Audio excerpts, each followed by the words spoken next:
Hello, good morning all. My name is Sendil Kumar. In this video, we are going to discuss about buffering concept.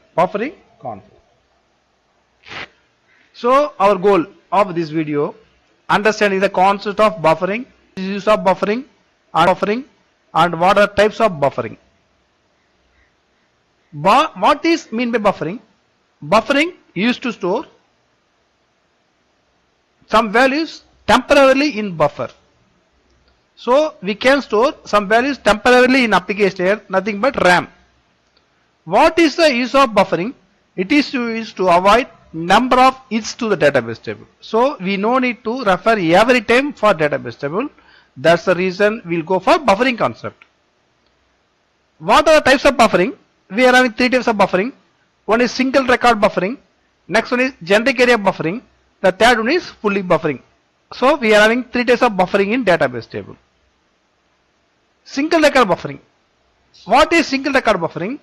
Single record buffering, it can hold only one record at runtime. That means we can hold only one record at application layer.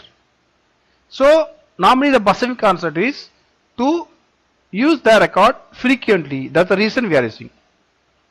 Generic area buffering. It can hold only key fields of the table.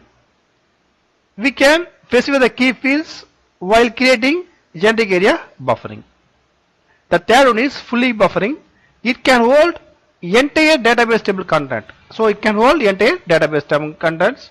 So we depends upon our requirement, we can choose the buffering.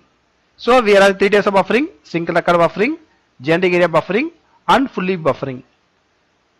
You want very detailed about those things, kindly you send me a mail, sendilkumarsap@gmail.com. Okay, thank you for all. Thank you.